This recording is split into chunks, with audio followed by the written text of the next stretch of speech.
that's fine. So basically what we have is this screen material.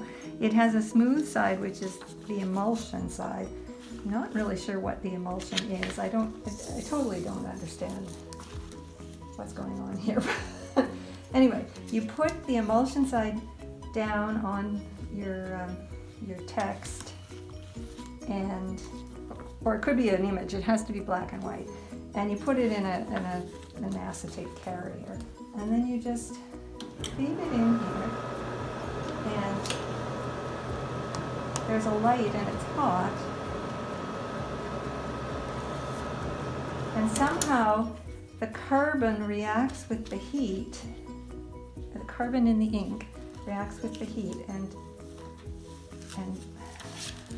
I doubt if that's going to come out in the video, but it burns. You can see palely. Now, just to make sure, I'm going to run it through a second time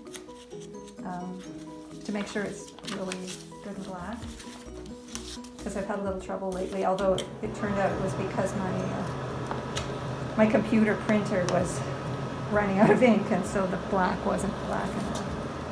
And I have replaced it, so it's probably fine.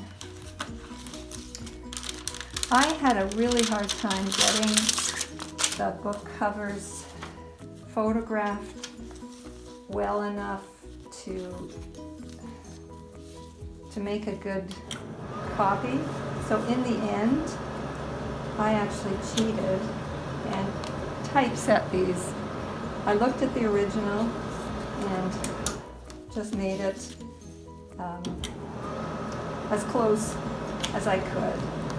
This is the only one that I'm actually using the photograph because it's an interesting, the way the letters have been broken up.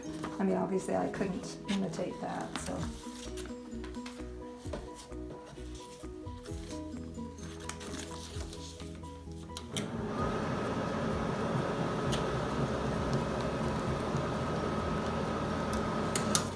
I think this is pale enough, it's not going to read. There! So that is the process.